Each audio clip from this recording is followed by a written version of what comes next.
Welcome. Happy Wednesday. I had recorded this yesterday, and unfortunately, the recording just wasn't good. I think there were some network errors, and so I decided I'm going to do it with my phone instead because Samsung 25 Plus has the best quality.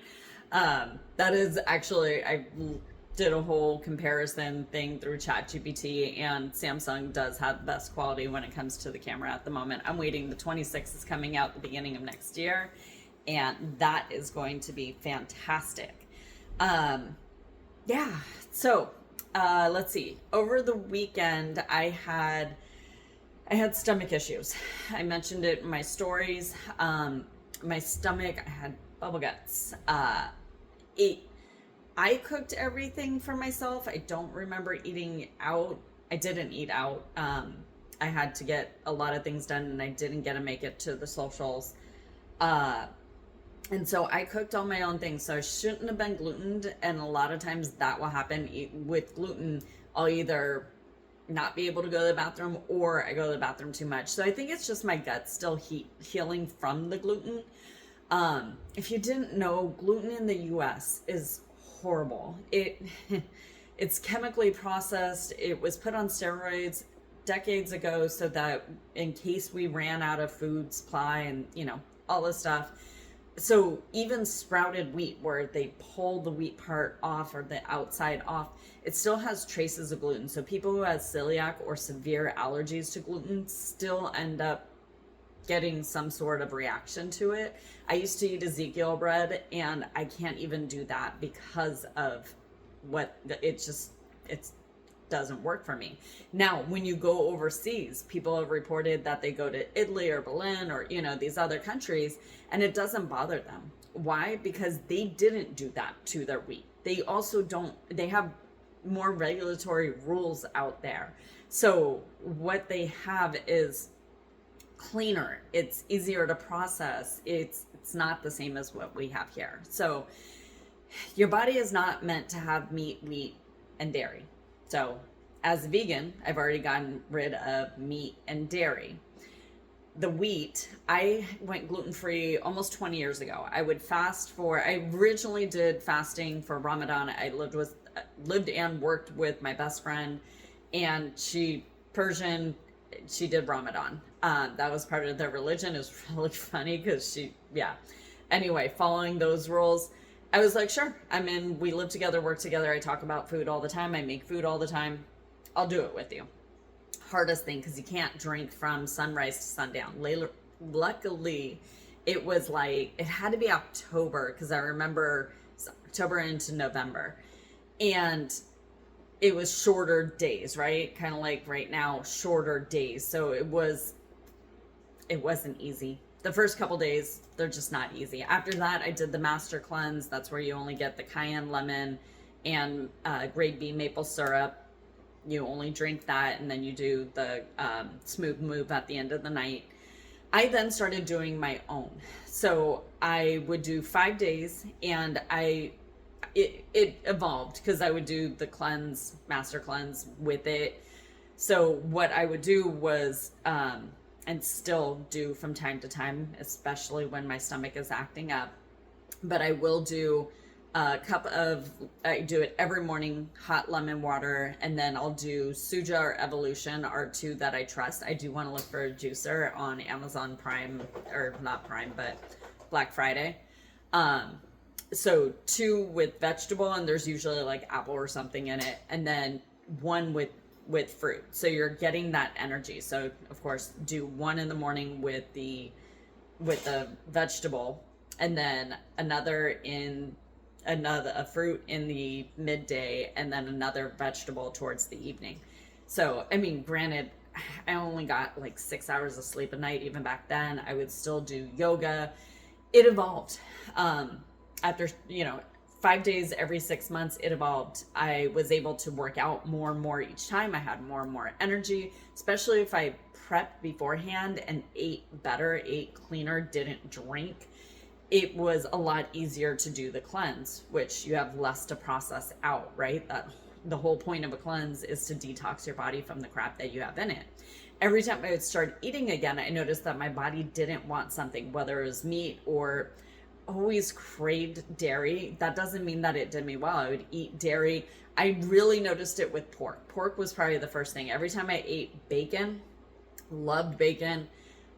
I love pigs more. Just remember your food has a face.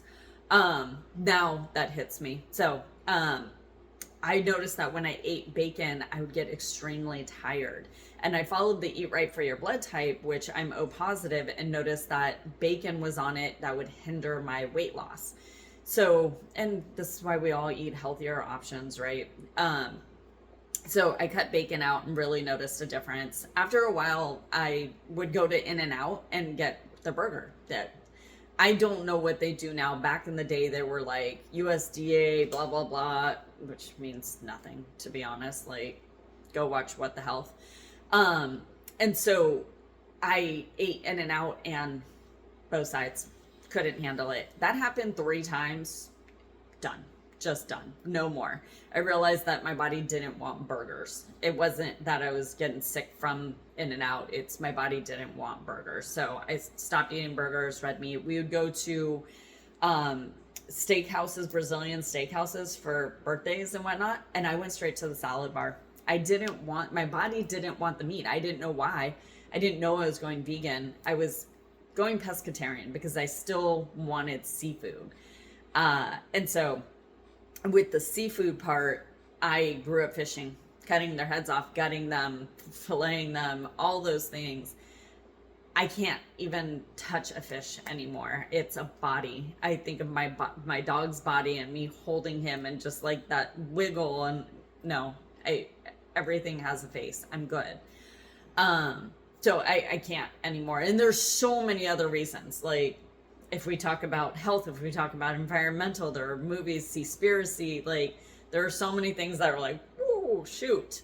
So anyway, your body is not meant to have gluten either. So I was gluten-free, but I would still eat it here and there. Love sourdough bread. I've found so many good options for other, like, Be Free comes out of the UK, I want to say. And so it's either UK or Australia. I always forget because Macro Mike I think Macro Mike's in Australia and Be Free's in the UK. But they have standards. They don't allow the gums. There's so many gums. And it's one thing to have like a vegetable gum. Even then, it's still a gum. It's still going to clog. So you got to be really careful with that. But gums, heavy metals, things that our body is going to reject. It's going to hurt us in the long run. And it's funny because as a vegan, we're like, okay, we got rid of the meat and dairy. Wheat is still hurting your gut. It is a buildup and it leaves deposits. You can say that it doesn't bother you, but it's the same way we would say, oh, meat doesn't bother me. Oh, dairy doesn't. Take it out of your system for 5 days, 3 days, add it back in and see what happens. When you come off of a cleanse, you don't just, I did it in one of them. I was like, let me go get a turkey club on sourdough and a ham and cheese on Dutch Crunch. I was done. I had to go to bed like an hour later. I had a headache, migraine. I was sick. I was just, oh my God, the meat, wheat, and dairy of it all. So I learned with these cleanses that when you come off of it, you're eating vegetables, you're eating beans. It's almost like an elimination diet. It is an elimination diet because you're adding these things in slowly to see what your body reacts to and how it processes these things. So when you slowly add it in, don't eat a ton of it. Eat a little bit at a time. Eat the same things, right? Like, let's do a spinach and berry salad. Let's do a vegetable soup, but know those vegetables because there might be one that bothers you. And so, yeah, over time, I just realized that my body wasn't meant to have it. So I go on these trips and I'm like, okay, I'll eat gluten during those. No, I can't. As you get older, your body is just like a car. That wear and tear, it starts to show its true colors and things come up. And so you need to take care of your body like a car. Get the oil changes, get the tune-ups, get all these things. This is why I go to the chiropractor. This is why I go for massages, for infrared, cryo, all those things. So do those things to take care of your body. So anyway, my stomach was not okay on Sunday. It was, and it could be that I go hard on Saturdays. I get up early, I train legs, I do combat. I had homework to do. I had a lot of things that needed to get done, right? And so Sunday I did hot yoga. That could also be it. It opens your stomach up, opens your bowels, all those things. So I don't know. I came home. I didn't eat until later, and it just didn't do well. Felt better. It was also the end of my period, so that could have factored into it. But this is why I'm keeping track, right? But my numbers are going down. I love that. I did, and I will post things. I did comparison from last year, or from January of this year, and I have gained over 7 pounds of muscle. Over 7 pounds of muscle. That is fucking incredible. We were excited when I hit 4 pounds of muscle. I am well over 7. So I am super excited for this cut now. Some days are better than others. It goes up and down, and I follow my astrology and all those things. And there was something in it today. I love Astrobella. She also has the friends part. And so you can put in your partner, you can put in your friends, you can put all these things. And so it's, again, it's not like a magic ball and tells you all the answers. It's not a fortune teller. It's telling you what the energy is around you for this time of year, this day, this whatever. And that changes by the hour, right? So anyway, it told me there's miscommunications that can happen today. Just take your time. It's retrograde. I forget what's trining something else, but take your time. Slow down. Think about what you're saying. Don't walk on eggshells. That's not what you want to do. Be intentional with your words. Be intentional with your actions. I posted today something that Tizient, if you don't know him, he's fantastic. Calls people out, talks about politics. I'm on his side of what he talks about, so I really like him. But he does these shorts, and so I remixed his short, and it's talking about not holding hate. Don't hate somebody. I'm friends with most of my exes. There are a lot of people in my life that have hurt me, and I keep them at a distance. There are a lot of people that have watched me get hurt and didn't do anything, and I keep them at a distance. I don't hold hate.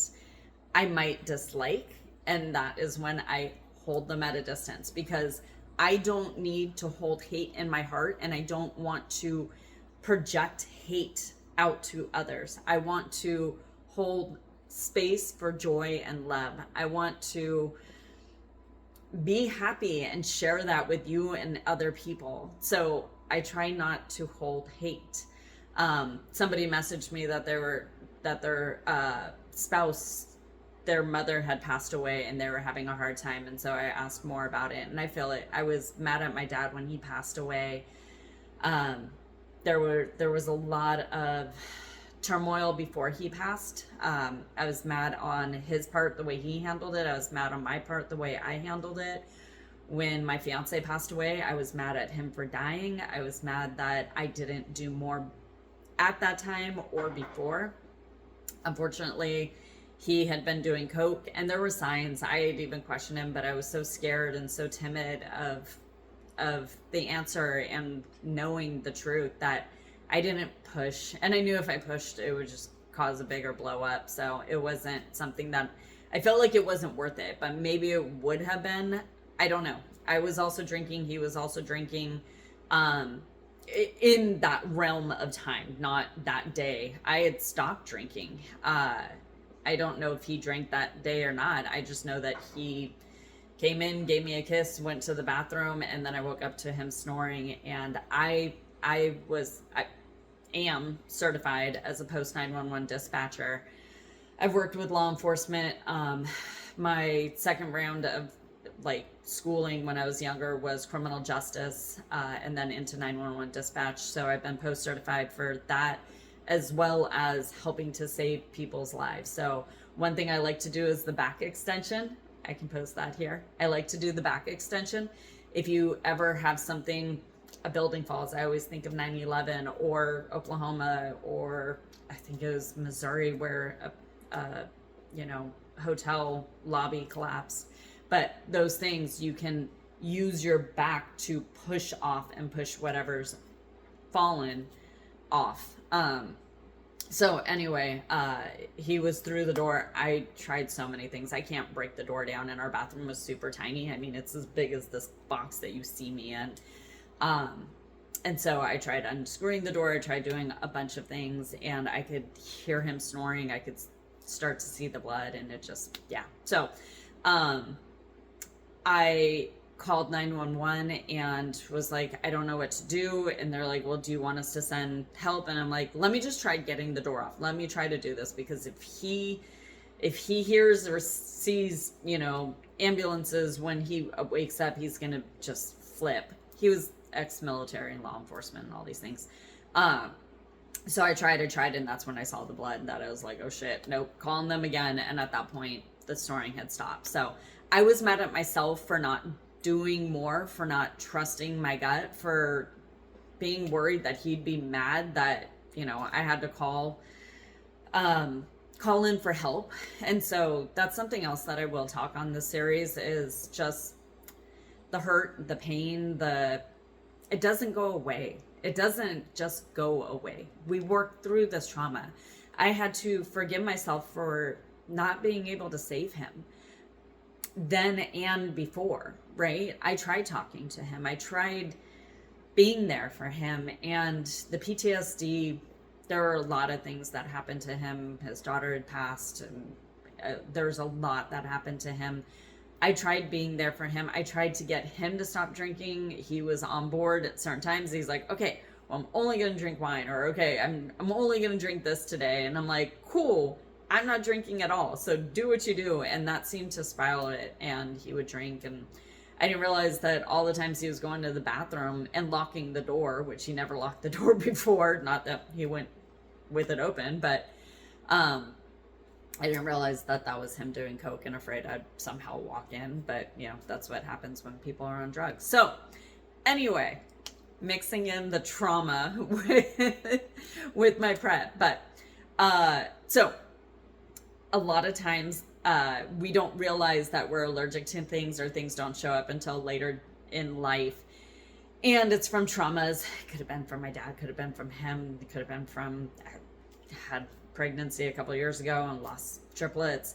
Could have been from years of me growing up with beatings and rapes and kidnapping and just all kinds of things. So stay tuned. Eventually all that will come up.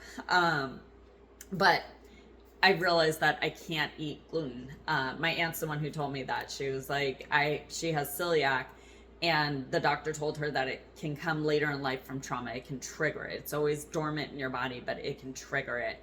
And so when her mom passed, she thinks the trauma from that probably activated the celiac, which very, very possible. For me, I think all these things led up to psoriasis. So I get little flakies in my, like scaly flakies in my line when there's a lot of stress or toxins in my body.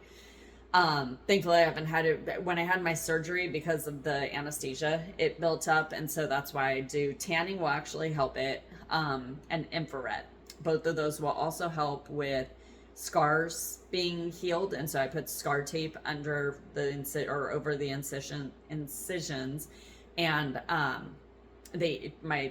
my scars healed really, really well. So I think that's why my stomach was upset. I did get my homework done over the weekend. I went and did a workout Sunday night, and it felt great. I'm actually kind of liking the night workouts, but there are way more people out at the gym and more people on the road, and I don't like that part, especially when I go to the further gym. Really do like my workouts in the morning and then come home and get through the day. So I don't know. As we go further in this prep, I will figure out what works best for me. But right now, I am happy with my workouts in the day. I'm happy with my muscle gain. I'm happy that I'm dropping about 1.5 pounds in the past 2 weeks. Each week has been about 1.5 pounds. So that is fantastic. I'm excited. I am super excited. If you're watching, if you're listening, let me know what you think. Let me know what you want to hear. And yeah, have a fantastic day.